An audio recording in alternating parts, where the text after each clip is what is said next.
Naalimpungatan ako sa ngalay na nararamdaman sa bandang leeg ko. Dahan-dahan ko namang minulat ang mga mata. Bumungad sakin ang puting kwarto na kinaroroonan ko. Napabuntong hininga ako nang maalala ang nangyari sa bahay. Ano nga bang sakit ko? Naupo ako ng marahan sa kama, pero hindi ko rin ito natuloy, dahil may kamay na nakahawak sa kamay ko. Nagtataka ko naman itong sinilip, napanguso ako nang makilala si Kuya. Wake up! Malakas kong saad dito, saka marahan siyang niyugyug. Napalayo lang ako dito nang makita siyang nagmulat ng mata. Namumungay niya akong tiningnan sa mata na tipong nagtataka pa. Why? Tulirong tanong nito. Mukhang nagising ko siya, pero tulog naman ang kaluluwa niya. Water please, malambing kong suyo dito. Napatayo naman ito sa kinauupuan niya, saka ako tiningnan ng mariin. Kaya ako naman ang nagtataka siyang tiningnan. What? Kinakabahan kong saad dito, dahil sa mga tingin niya. Walang salita siyang umalis sa harapan ko, at kumuha ng tubig sa isang table malapit sa pintuan. Drink, maikling tugon nito saka binigay sakin ng isang basong tubig. Kinuha ko naman ito kaagad, dahil nanunuyo na rin talaga ang lalamunan ko. Where's mom and dad? Pagtatanong ko dito at binigay sa kanya ang walang laman na baso. Kinuha niya naman ito kaagad, at naupo sa upo ang nasa tabi ko. They went home? Inaasikaso ang kwarto mo, cold nitong saad. Napangiwi naman ako sa inaasal nito, ba't ang weird niya ngayon? Saka bakit kailangan pang asikasuhin ang kwarto ko? Okay naman yun saka malinis. You're acting really weird kuya, hindi mapigil ang asal ko dito. Tumikim naman ito, kaya mas lalo akong kinabahan. Isang tanong isang sagot, mariing saad nito kaya napalunok ako sa kabang nararamdaman. Sino ang ama niyan? Nanlaki ang mata ko sa sinabi niya. Hindi ko alam kung ano ang irereact ko sa narinig mula dito. Napapikit ako ng mariin, at bahagyang sinabunutan ang buhok ko. Sa tanong pa lang niya ay alam ko na ang ibig nitong sabihin. Napahikbi ako dahil sa halo-halong nararamdaman. Hey, stop hurting yourself. Ang kaninang matigas nitong mukha, ay napalitan ng pag-aalala, habang nilalayo ang kamay ko sa aking ulo. Mas lalo akong naiyak nang niyakap niya ako. Parang batang paslit akong umiiyak sa bisig niya. Alam na ba nila mom and dad ta? Yutal kong saad dito, at bahagya niyang tinulak sa pagkakayakap niya. Pilit kong kinakalma ang sarili ko, at huminga ng bahagya. Tumango pa ito habang pinupunasan ang luha ko. Napayuko naman ako dahil dito. Nahihiya ako dahil isang malaking kahihiyan ito sa pamilya namin. Tiningnan ko naman si kuya, nang maramdaman ang tingin niya sa akin. Alam kong kating-kati na siyang magtanong, pero hindi lang siya makatsyempo. Mas nauna pa akong nagkaanak kesa kay kuya. I'm just 24 years old, while Kuya Samuel is 26. Kasalanan ko naman ta, kaya paninindigan ko. Isa pa, malaking issue ito pag nalaman ng publiko ang pinagdadaanan ko ngayon. Mas lalong aapoy ang issue kung malalaman pa nila ang ama ng pinagbubuntis ko. Ask me everything you want to know kuya, mahinang saad ko dito, kaya gulat itong napatingin sa akin. Nginitian ko siya bilang assurance, nag-alangan pa siyang tinignan ako. Sinong kasintahan mo at nang panindigan niya ang magiging anak niyo, pati na rin ikaw, napalunok ako sa sinabi nito. Paano ko sasabihing wala akong kasintahan? Natatakot akong husgahan ng pamilya ko, pero hindi ko naman magawang magsinungaling sa kanila.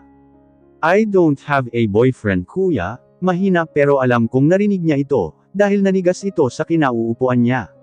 Mas lalo akong nahiya sa sarili ko. Parang wala akong pinag-aralan. What do you mean by that ha? Kinakabahang tanong nito sakin. One night happened, atal kong wika dito, at marahang kinutkat ang sariling kuko.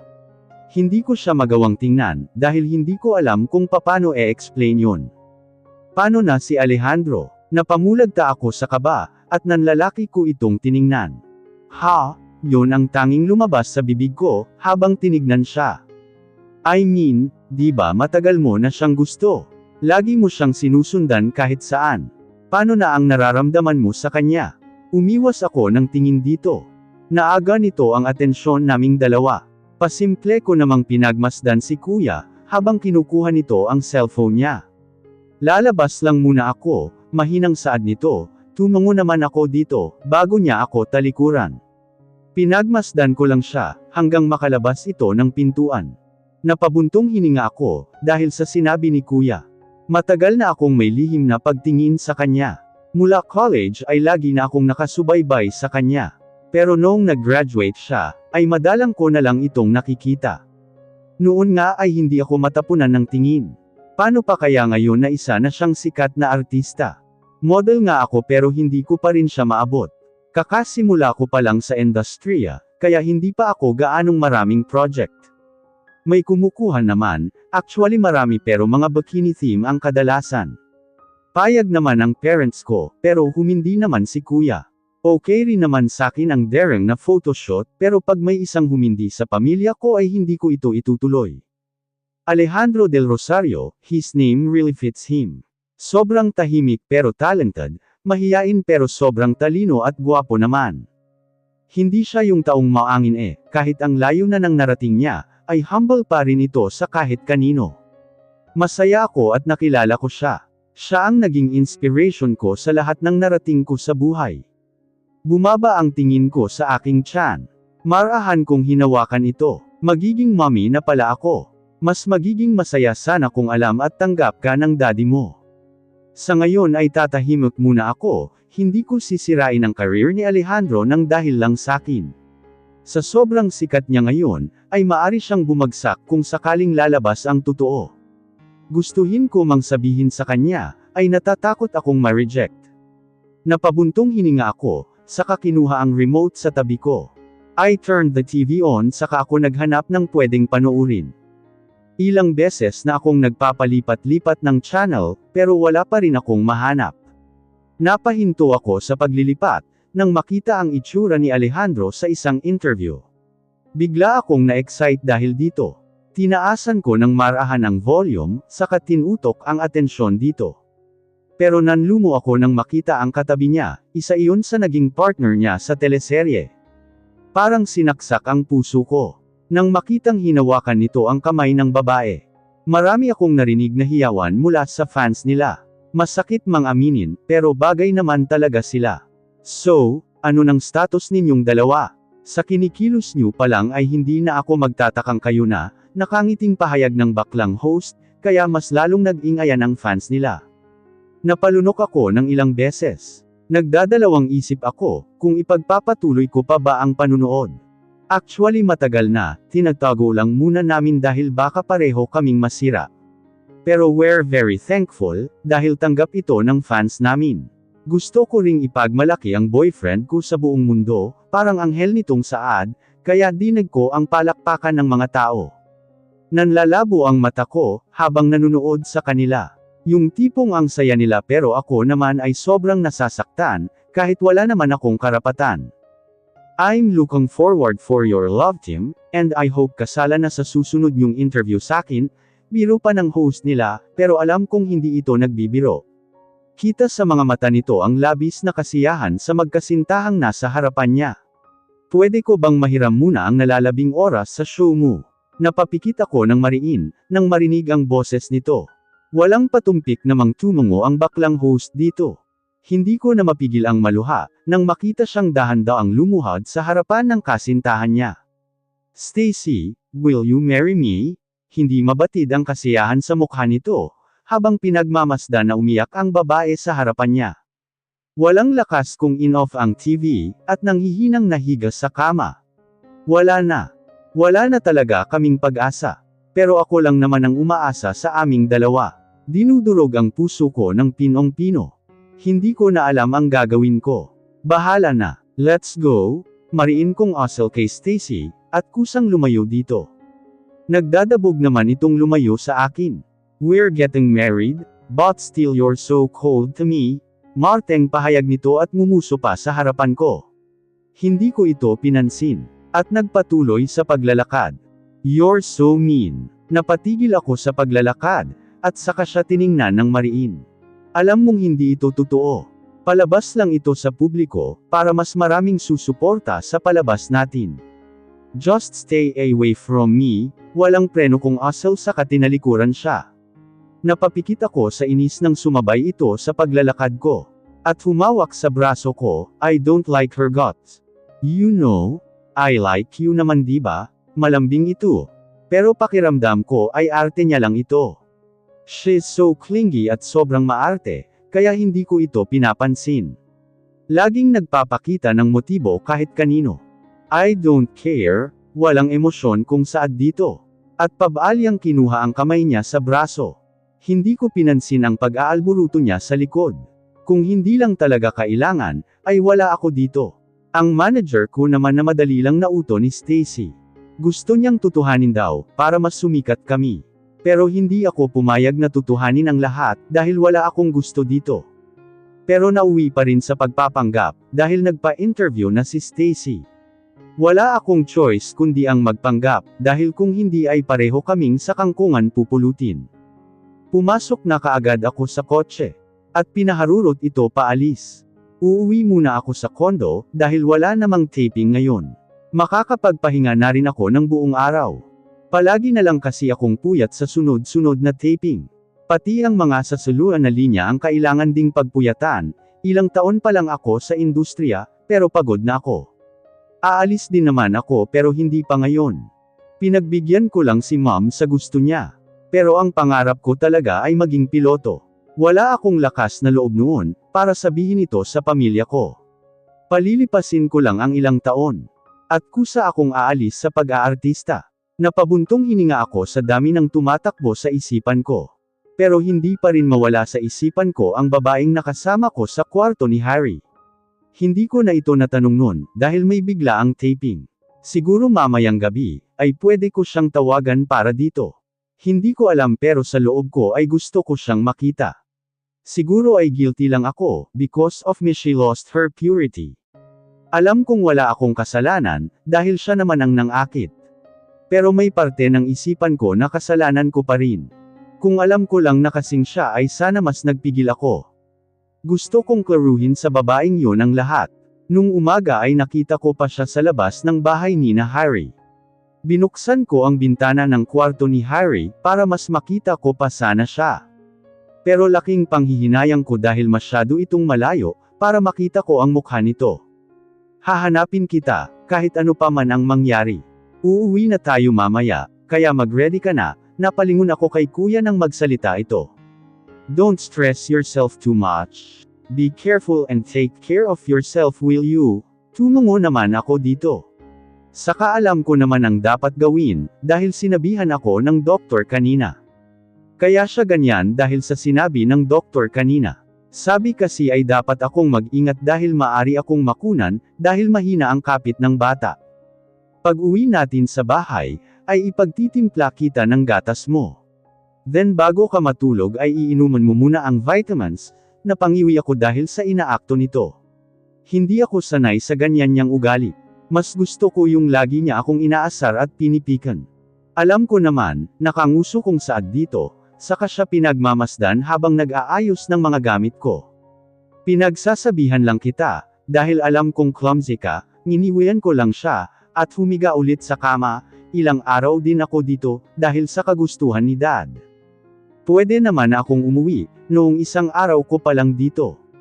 Pero hindi pumayag si Dad, kasi kailangan ko daw mabantayan. Wala naman akong nagawa, dahil silang tatlo ay pareho lang ng sinabi. Nalungkot ako nang mag-usap kami ni Daddy kanina. Hindi man niya sabihin, ay alam kong na-disappoint ko siya. Parang biglang may pader na namagitan sa aming dalawa. Pero kakausapin ko naman siya mamaya, at magpapaliwanag ako. Habang si Mommy naman, ay parang hangin lang ako sa paningin niya. She's taking care of me naman. Pero ramdam ko ang cold treatment niya sakin. Hindi ko naman sila masisisi. Where's Mom kuya? Tanong ko dito habang nasa kisame pa rin ang tingin ko. Nag-aasikaso ata ng bills sa labas. Hindi pa rin ba kayo nakakapag-usap? Pang-uusisan ito. Nilingon ko siya ng may malungkot na mukha. Namimiss ko na ang kulitan namin ni na Mom. She's really mad at me, mapapatawad niya pa kaya ako? Wala sa sarili kong tanong dito. Natigilan naman ito sa ginagawa niya saka ako tiningnan. Iniwan niya ang ginagawa at lumapit sa pwesto ko, upang hawakan ang mga kamay ko. Hindi naman siya galit sa'yo. Siguro nagtatampo, dahil hindi mo sinasabi sa kanyang may boyfriend ka na. Pag-aalo nito sakin, pero inismiron ko lang siya dahil sa huling sinabi nito. Sa wala nga akong boyfriend, nakangiwing saad ko dito, at kinamot pa ng bahagya ang leeg ko. Hindi naman niya alam yan, kaya ikaw ang dapat magsabi sa kanya niyan. Paniguradong mababatukan ka nun, pag nalaman niya ang totoo, nagawa pa nitong magbiro sa sitwasyon ko ngayon. Hindi niya alam na kinabahan ako bigla sa sinabi niya. Paano kung samplein niya ako? O kaya naman ay suntukin? Nanlaki ang mata ko dahil sa mga naiisip ko. Ang owa mo sa part na yan. Para kang kwago, akmang sasabunutin ko ito nang mabilis itong nakaiwas. Natatawa itong lumayo sa pwesto ko. Sa sobrang inis ay kinuha ko ang unan sa tabi, saka yun binato sa kanya. Sapol naman ito sa mukha, kaya hindi ko mapigil ang matawa ng malakas. Tiningnan niya ako ng masama, saka binato sakin pabalik ang unan, pero sa bandang pa ako lang ito tumama. Ang sadista mo na, komento nito pero inirapan ko lang siya. Kakapagod makipag-asaran sa kanya. Dahil sa huli ay ako pa rin ang pikan sa aming dalawa. Napalingon kaming pareho, nang may kumatok sa pintuan. Binuksan naman ito kaagad ni Kuya, at tumambad sa amin ang isang lalaking nurse. Good afternoon po, pinabibigay pala ni Doc, para inumin ng pasyente bago ito umuwi. Nakangiting saad nito kay Kuya, kaya naman pinapasok niya ito at senarya ang pintuan. Ako na lang ang magpapainom sa kanya, thank you sa paghahatid. Walang kangiti-ngiti nitong saad, kaya napakunot ang noo ko dahil dito. Napakamot naman ng ulo ang nurse, at bahagya itong yumuko bilang magpapaalam, bago lumabas ng kwarto.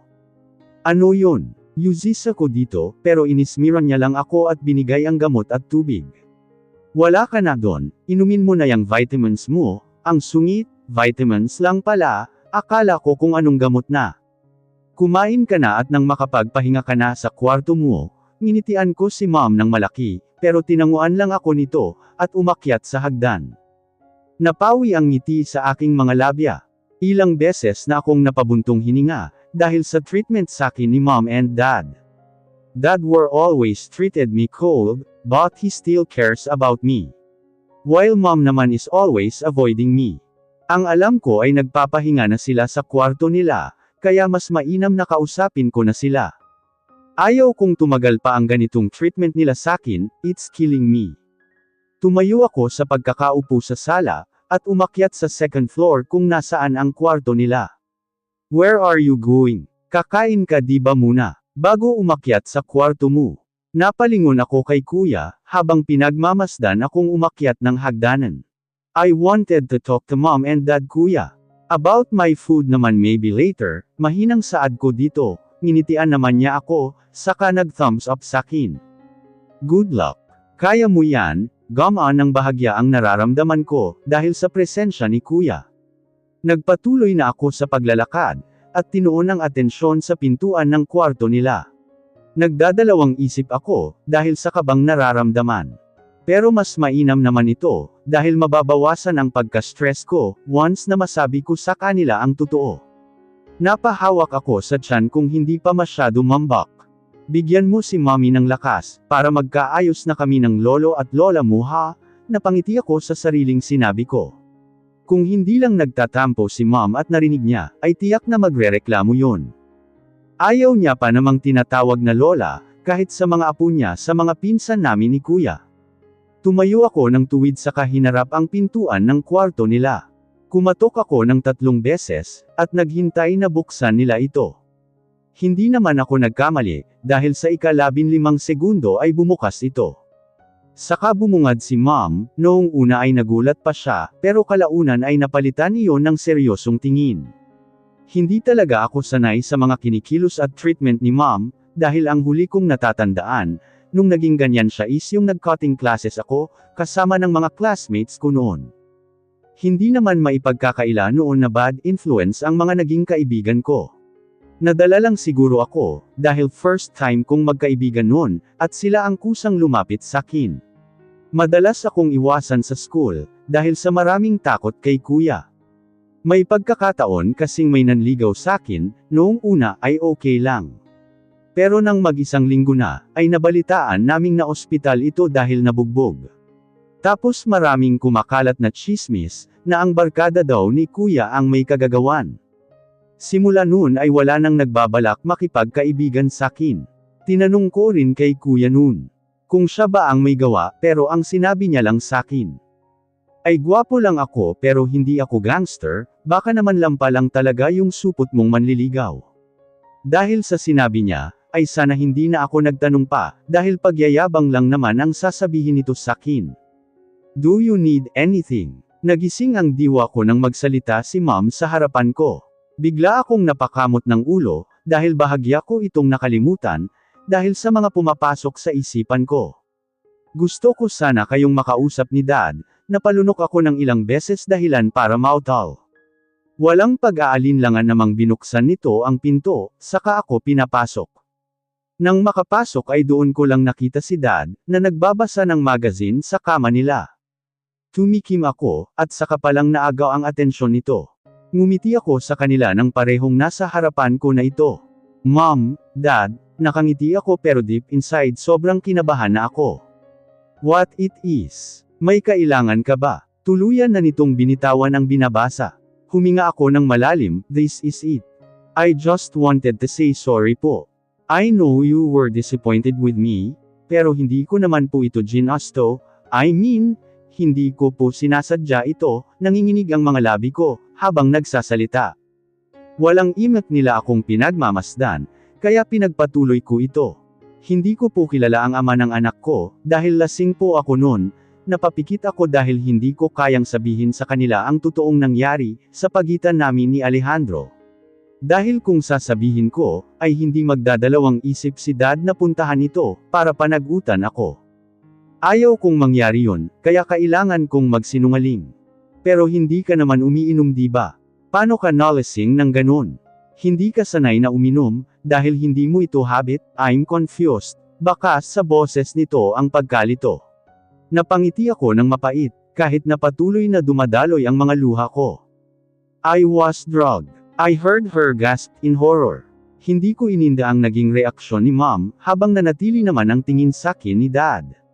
My best friend used me, they betrayed me. She wanted to marry Kuya, that's why she agreed with her growth plan, hanggang doon lang ang kaya kong sabihin, nanlalambot ang tuhod ko sa panghihina. Akala ko ay dederecho ako sa hapag. Pero laking gulat ko nang makita ang madilim na anyo ni Kuya. Bigla akong kinabahan, dahil baka narinig niya ang mga sinabi ko. Harry did that to you. Baka sa boses nito ang galit at pagtitimpi. Napayuko ako dahil dito.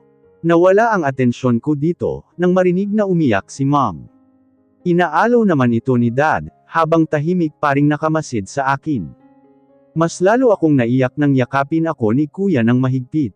Tumayo naman kaagad si Mom, para may akap ako. Umalis si Kuya sa tabi ko, at hinayaan si Mommy na yakapin ako. I'm very sorry anak, patawarin mo si Mommy dahil nagtampo ako sa'yo, hindi ko man lang inalam ang totoong nangyari. Hindi ko akalaing naranasan mo iyon, walang humpay ang iyak ko habang nasa bisig nito. Gumaan ang pakiramdam ko dahil sa mga sinabi nito. Ang pamilya ko lang ang tanging tatanggap sakin. Ang iintindi sakin. I want them to pay for everything they did. Napako ako sa kinatatayuan ko dahil sa sinabi ni Dad. Agad akong umiling dito, dahilan na magtaka sila. Ayaw ko ng gulo Dad. Hindi ko na kayang makita pa sila ulit, baka sa boses ko ang takot at pag-aalala. Baka kung ano pang gawin nila sa akin o sa pamilya ko. Nagawa nga nila akong gawa ng masama, ang pamilya ko pa kaya. This is all my fault. Agad akong lumapit kay Kuya, at marahang hinawakan ang braso nito. Don't say that Kuya, it's her choice and her fault. Huwag mong sisihin ang sarili mo, sa bagay na hindi mo naman ginawa at ginasto.